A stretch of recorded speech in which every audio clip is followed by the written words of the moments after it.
Hello and welcome back to my vlog. Ngayon magluluto naman po tayo. Magluluto tayo ng beef with broccoli gamit ang broccoli na binili namin sa palengke ng Baguio City. Okay, simulan na natin. Okay, paghihiwa ko muna siya ng mga ingredients na gagamitin. Isang sibuyas.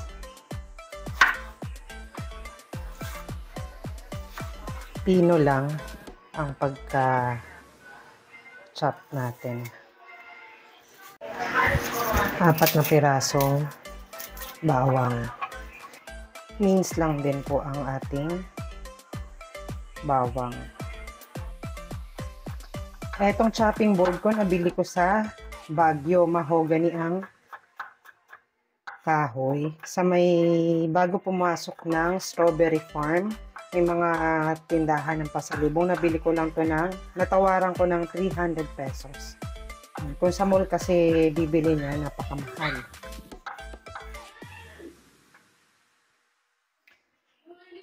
Kasama tong stalks sa lulutuin. Isasama po natin sa pagluto ang broccoli stalks. Madalas ma-underestimate ng ibang broccoli stalks, pero alam po ba natin na pack of nutrients yan? Mayaman lang naman po yan sa nutrients gaya ng fiber, potassium, vitamin C at antioxidant.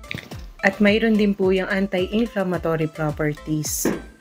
Napakasimple lang ng paggamit yan sa pagluto. Aalisin lang po natin ang tough na outer part ng broccoli stalks. Gagamitin natin ang inner part na malambot na part ng broccoli stalks. Kapag na-trim off na natin ang outer part, i-slicein lang natin yan into bite size. Then, isunod po natin ang ating broccoli florets. Kapag masyadong malaki ang florets, slicing lang po natin sa gitna. Hindi na rin po natin isasama yung mga dahon. Inaalis po yun. Luya. Konti lang na luya para hindi ma-overpower ang bell pepper. Okay, eto na mga ni-slice natin ingredients. Broccoli, beef sirloin cut into strips, broccoli stalks, ginger. Yan, wala pa akong luya. Nakalimutan kong bumili kaya pwede na yan. Minced garlic, minced onion, coarsely chopped bell pepper. Ano bang gagamitin mo pa? Sesame oil or regular oil? Sesame oil. Okay. Saka oyster sauce, may cornstarch. Ano pang kailangan mo? Ito ang pogi kong asawa. Ayan, meron dyan. May stock pa din tayo. Oyster sauce. Baking powder. Cornstarch pala. Ito, cornstarch. Yan. So we will need a sugar, please. Yan mo. We will mix the ingredient first. I will put some black pepper. Purong-puro to. Thank you sa sponsor ng black pepper, Jojo Versabe. Sugar. Sugar, ilang teaspoon yan? 3 teaspoon. Walang, walang... Tansyahan na lang. Cooking naman to, hindi maselan. Kayo nang bahala sa pinch of ilalagay salt. nyo. Okay, pinch of salt. I will put some sesame oil. Splash of sesame oil. And then black. Meron ako dyan light Black soy sauce. Soy sauce, no. Dark soy sauce. Okay. 3 tablespoons ng And then soy oyster sauce. sauce. Oil talaga.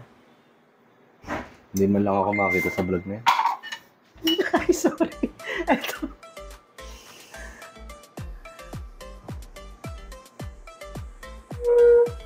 Yan ang cornstarch. So we will mix. Parang ito na yung pinaka-marinade niya.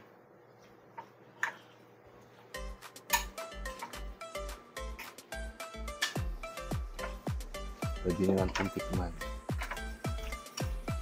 Tikman na ng ilaw.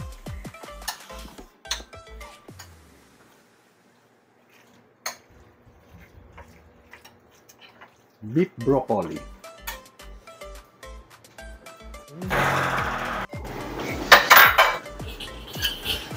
Masarap sana ito pagka inaampas-ampas eh. Kaya lang, mababasag yung ano ko.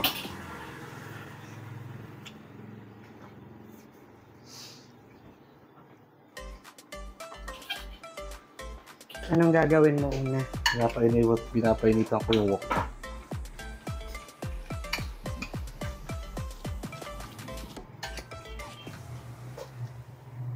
Na-marinate na po namin yan ng 15 minutes bago pa po niya lutuin yan.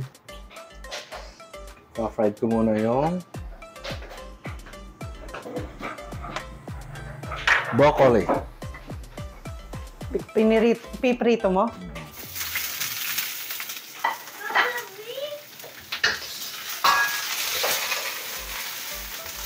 Yes, fry. Konti lang.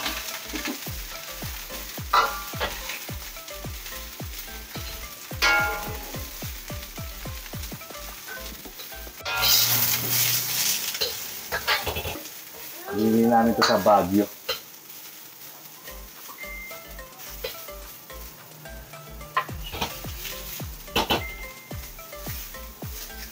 Masyadong malaki ang wok ko.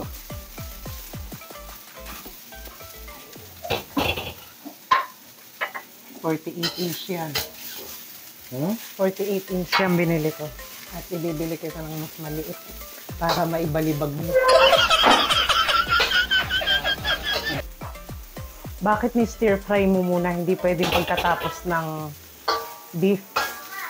Kahit anong gusto niyo, ito gusto ko eh.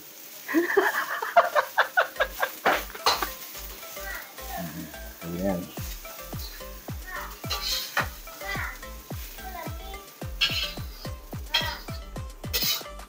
Naglagay ulit siya ng oil.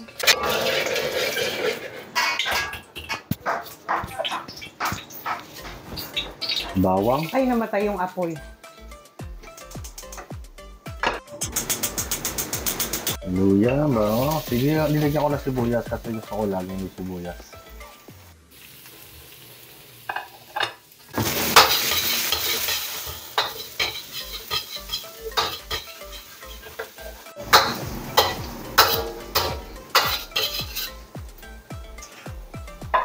Matulin lang to.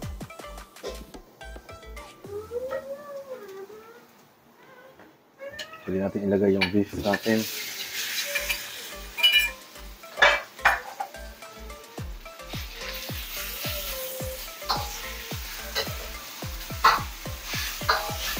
Ilang minuto yan? Hanggang maluto. Dahil siya sa sirloin siya, mga 2 to 3 minutes na isosote, pero palalambutin pa rin yan ng mga at least 12 minutes. Malambot naman siya, kaya hindi ganun katagal.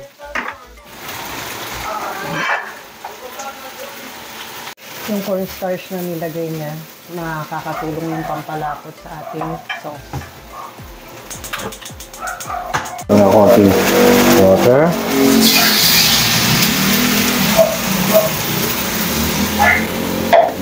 Leave it.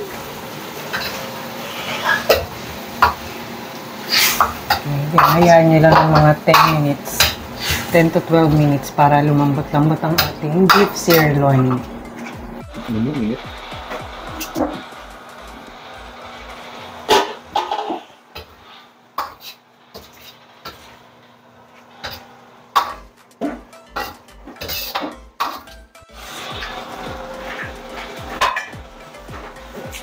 Taste test. Taste test. Para alam nyo kung saan kayo mag-a-adjust. Kung kulang sa asin, kulangan kayo, dagdagan nyo. Ano? Okay na? I like more oyster sauce.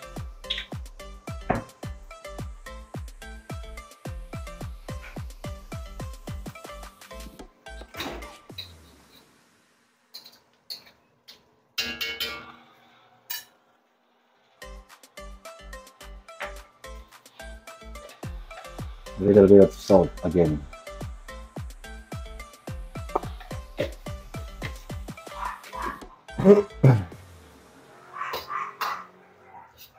Pag natin ilagay itong stock, pinilagay ng asawa ko itong stock. Ewan ko kung bakit. Kinakain. Masarap yan. Kinakain ko yan. Lutuin lang natin ang broccoli stalks kahit 1 minute. Lapit na.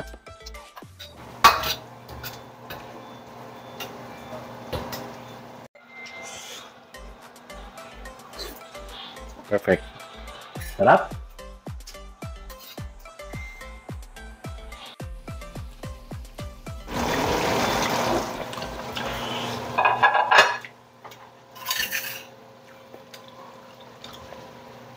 Ako naglalagay ko ng bell pepper sa huli. Siya gusto niya na.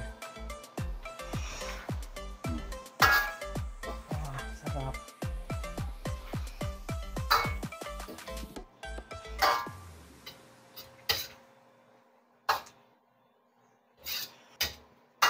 Cover for 2 minutes and voila.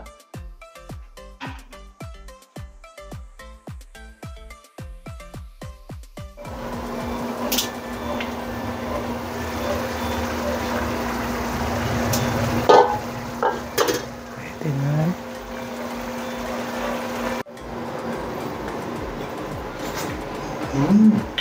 Sarap. Titikman natin ang luto ng asawa ko. Masarap yung magluto.